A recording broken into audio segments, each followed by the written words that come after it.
اب آزادی کے بعد چائنا کو دوبارہ تعمیر کرنے کا وقت تھا۔ ماؤ کے دور حکومت میں اس نے بہت سی اصلاحات کی، جس میں جاگیرداروں سے زمینیں لے کر غریب کسانوں میں تقسیم کی گئیں۔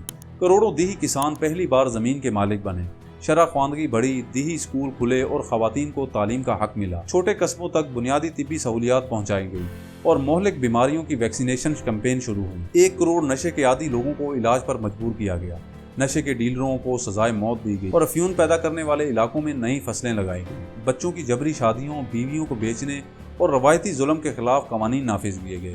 عورت کو پہلی بار ریاستی تحفظ ملا۔ سڑکیں، پل، بجلی، پانی، یہاں تک کہ اسٹیل کی فیکٹریاں۔ ایک غریب ملک میں صنعتی بنیاد رکھی گئی، غیر ملکی طاقتوں کو کنارے لگا دیا گیا، اور سب سے بڑھ کر ماؤ کے دور میں ہی چائنا نے وہ کارنامہ انجام دیا جو صرف عظیم قومیں انجام دیتی ہیں۔ اکتوبر 1964 میں چائنا نے اپنا پہلا ایٹمی دھماکہ کیا، اور اس کے ٹھیک 2 سال 8 ماہ بعد جون 1967 میں چائنا نے ہائیڈروجن بم یعنی تھرمو نیوکلر بم بنا کر آزمایا، جو ایک بڑا سنگ میل تھا جس نے چائنا کو دنیا کی سپر پاور کی صف میں لا کھڑا کیا۔ مگر ان سب کامیابیوں سے پہلے ہی ایک ایسا سلسلہ شروع ہو چکا تھا جو آنے والے سالوں میں لاکھوں جانیں نگلنے والا تھا۔ جی ہاں، ایک خواب جو بھیانک حقیقت بن گیا۔ 1951 میں ماؤ نے چائنا کے اندر کرپشن، پرانی عادتوں اور سرمایہ دارانہ کلاس کی طاقت کو جڑ سے ختم کرنے کے لیے 3 اینٹی اینڈ 5 اینٹی کیمپین کا آغاز کیا۔ 3 اینٹی کیمپین میں کرپشن، وسائل کے ضیاع اور بیوروکریٹس کے خلاف کارروائیاں کی گئیں، جن میں کمیونسٹ ممبران، سرکاری ملازمین اور فیکٹری یونٹ مینیجر شامل تھے۔ اور 5 اینٹی کیمپین میں 5 جرائم پر کریک ڈاؤن کیا گیا، جس میں رشوت، ٹیکس چوری، ریاستی املاک کی چوری، گورنمنٹ کنٹریکٹس میں دھوکہ دہی اور اکنامک انٹیلیجنس کی چوری شامل تھی۔ اس میں شنگھائی، بیجنگ، گوانگژو جیسے بڑے شہروں کے کاروباری لوگ، پرائیویٹ انڈسٹری مالکان، یہاں تک کہ کئی وفادار کمیونسٹ تاجروں کو بھی نشانہ بنایا گیا۔ یہ دونوں کیمپین ماؤ کی سرمایہ داری، رشوت اور بیوروکریسی کے خلاف جنگ تھی، لیکن ان کا انداز سخت ظالمانہ اور خوف مند بھی تھا۔ لاکھوں لوگوں کو سرعام عوامی سطح پر ذلیل کیا گیا، جہاں نشانہ بنائے گئے شخص کو اس وقت تک زبانی اور جسمانی طور پر زیادتی کا نشانہ بنایا جاتا تھا جب تک کہ وہ جرم کا اعتراف نہ کر لے۔ اس میں معمولی مجرموں کو لیبر کیمپ میں بھیجا جاتا تھا۔ پورے چائنا میں ماؤ کے 1000 کے قریب لیبر کیمپ تھے۔ لیبر کیمپوں میں 19 سال گزارنے والے ہیری وو کے مطابق 1950 سے 80 کی دہائی تک 50 ملین چینی سوویت گلاگ لیبر کیمپ کے چینی ورژن سے گزرے، اور بعض بڑے مجرموں کو سرعام سخت سزائیں دی جاتی تھیں، جن میں موت کی سزا بھی شامل تھی۔ ان کیمپین کے دوران لاکھوں افراد نے ذہنی دباؤ، الزامات اور تضحیک کے باعث اپنی جانیں گنوا دیں۔ بعض شہروں میں حالات اس قدر خوفناک ہو چکے تھے کہ لوگ ذہنی اذیت سے نجات کے لیے خود کو اونچی عمارتوں سے نیچے گرا دیتے۔ شنگھائی میں یہ سانحات اس حد تک بڑھ گئے کہ رہائشی بلند عمارتوں کے قریب فٹ پاتھ پر چلنے سے بھی کترانے لگے کہ کہیں کوئی گرتا ہوا شخص ان پر نہ آ گرے۔ لیکن اس سے پرائیویٹ سیکٹر تقریباً ختم ہو گیا۔ تمام بڑی صنعتیں ریاست کے کنٹرول میں آ گئیں۔ انسانی زندگی کی بے قدری کی شاید سب سے افسوسناک مثال اس وقت سامنے آئی جب ماؤ نے 1958 میں ایک نئے انقلاب کا اعلان کیا، جسے دی گریٹ لیپ فارورڈ کہا گیا۔ اس کا مقصد تھا کہ چائنا فوری طور پر اسٹیل کی پیداوار میں مغربی طاقتوں خصوصاً برطانیہ کو پیچھے چھوڑ دے، اور وہ بھی تیزی سے، تاکہ ایک ایسا معاشرہ تیار ہو جہاں بھوک، غربت اور غیر برابری کا وجود نہ ہو۔ گاؤں کے لوگوں کو کمیونز میں ڈیوائیڈ کیا گیا، یعنی ذاتی جائیداد، کھانا اور کام سب کچھ ریاست کے ماتحت کر دیا گیا۔ اس کے لیے ماؤ نے صنعتی کارخانوں پر انحصار کرنے کی بجائے ایک انوکھا طریقہ اپنایا۔ ہر محلے اور حتیٰ کہ ہر گاؤں کو ایک فیکٹری میں بدل دیا گیا۔ لوگوں کو کھیتوں سے نکال کر اپنے گھروں کے پچھواڑے میں چھوٹی بھٹیاں یعنی بیک یارڈ فرناسز لگانے پر لگا دیا گیا، جہاں لوہے کے پرانے برتن، اوزار اور روزمرہ کا سامان پگھلا کر اسٹیل بنایا جانے لگا۔ ماؤ کو یقین تھا کہ یہ عوامی انقلاب چائنا کو راتوں رات صنعتی سپر پاور بنا دے گا، مگر حقیقت کچھ اور تھی۔ یہ بھٹیاں ٹیکنیکل معیار پر پوری نہیں اتری۔ ان میں تیار کردہ اسٹیل اکثر بیکار اور ناقابل استعمال ہوتا تھا۔ ان بھٹیوں میں لوہا ڈالنے کے لیے لوگ اپنے ضروری اوزار اور برتن بھی توڑ دیتے تھے، جس سے پیداوار گر گئی، کھیت ویران ہو گئے، کیونکہ کسان کھیتوں کے بجائے بھٹیوں میں جونک دیے گئے۔ نتیجہ یہ نکلا، لوگ فاقہ کشی اور غذائی قلت کا شکار ہو گئے۔ 1959 سے 61 تک چائنا نے اپنی تاریخ کا بدترین قحط دیکھا، ایک ایسا وقت جب کروڑوں انسان بھوک، بیماری اور خاموش بے بسی میں دم توڑ گئے۔ مختلف اندازوں کے مطابق 4 کروڑ سے زائد افراد ہلاک ہوئے۔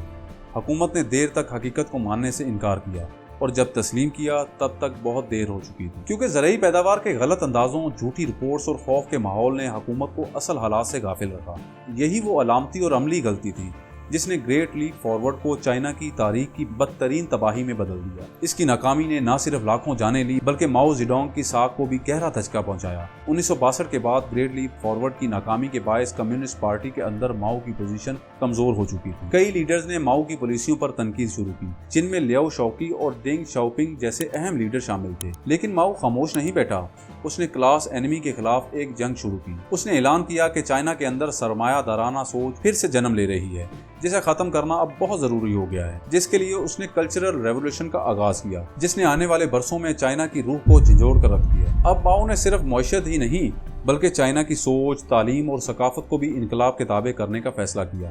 روایتی چینی ثقافت، تعلیم، مذہب اور پرانی سوچ کو مٹانے اور ان کی جگہ خالص انقلابی نظریہ نافذ کرنے کا منصوبہ بنایا گیا۔ ماؤ کے لیے پہلے نمبر پر دشمن تھے دانشور۔ لاکھوں نوجوانوں پر مشتمل انقلابی گروہ بنائے گئے جنہیں ریڈ گارڈز کہا گیا۔ انہیں ہر اس شخص کے خلاف اکسایا گیا جو پرانا، روایت پسند یا دشمن انقلاب سمجھا جاتا تھا، چاہے وہ استاد ہو، ادیب، دانشور یا مذہبی رہنما۔ کتابیں جلا دی گئیں، تاریخی مقامات مٹا دیے گئے، تعلیمی ادارے بند ہو گئے اور لاکھوں افراد کو ذلت، قید یا موت کا سامنا کرنا پڑا۔ یہ 10 سالہ تحریک چائنا کی تعلیم، سائنس، فن معیشت اور سماجی ڈھانچے کو دہائیوں پیچھے لے گئی۔ لاکھوں لوگ جیلوں میں سڑتے رہے، ہزاروں مارے گئے اور کئی ذہین ترین چینی اپنی زندگیاں برباد کر بیٹھے۔ 9 ستمبر 1976 کو ماؤ کی 85 سال کی عمر میں موت کے بعد یہ خوفناک انقلاب اختتام کو پہنچا اور چائنا نے آہستہ آہستہ اعتدال کی طرف لوٹنا شروع کیا۔ اگرچہ ثقافتی انقلاب کے دوران ہلاک ہونے والوں کی درست تعداد پر آج بھی مکمل اتفاق نہیں، مگر تاریخی اندازوں کے مطابق تقریباً 15 سے 30 لاکھ افراد جان سے گئے اور کروڑوں چینی شہریوں کی زندگیاں جیل، تشدد، جلاوطنی یا ذلت میں گزر گئی۔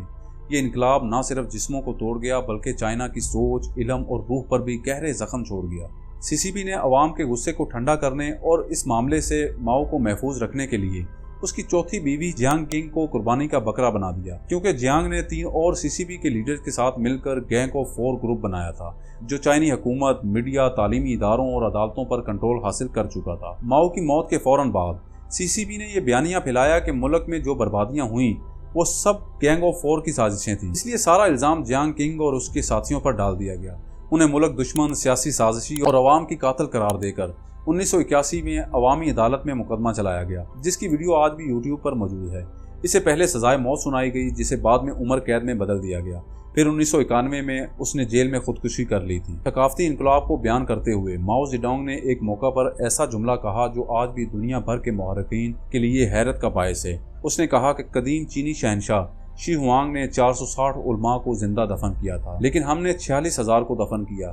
ہم نے اسے سینکڑوں گنا پیچھے چھوڑ دیا۔ اگرچہ یہ اقتباس لفظ با لفظ تاریخی طور پر متنازع سمجھا جاتا ہے، لیکن ماؤ کی سوچ اور طرز حکمرانی کو بیان کرنے کے لیے اسے دنیا کے کئی معتبر ادارے جیسے دی ہیریٹیج فاؤنڈیشن، لوئی انسٹیٹیوٹ اور کیٹو انسٹیٹیوٹ بطور حوالہ نقل کر چکے ہیں۔ مزید اس بیان کا ذکر معروف تحقیقی کتاب ماؤ دی ان ناؤن سٹوری میں بھی کیا گیا ہے، جو ماؤ کی شخصیت، انقلابی نظریات اور خوف کی سیاست پر ایک گہری روشنی ڈالتی ہے۔ تو یہ تھا ماؤ زیڈونگ، جسے کوئی ہیرو کہتا ہے تو کوئی ظالم ترین ڈکٹیٹر، وہ شخص جس نے چائنا کو ٹکڑوں سے جوڑ کر ایک متحد قوم بنایا، جس نے سامراجی طاقتوں کو نکالا، خانہ جنگی کا خاتمہ کیا اور چائنا کو دنیا کی بڑی طاقتوں کے برابر لا کر کھڑا کیا۔ لیکن اس کے بدلے کروڑوں جانیں قربان ہوئیں، خواب ٹوٹے، نسلیں ختم ہو گئیں، اور پھر بھی آج ہر چینی نوٹ پر اس کا چہرہ مسکراتا ہے، اس کا نام قومی فخر کے ساتھ لیا جاتا ہے اور اس کی غلطیوں کو تاریخ کے حاشیوں میں چھپا دیا جاتا ہے۔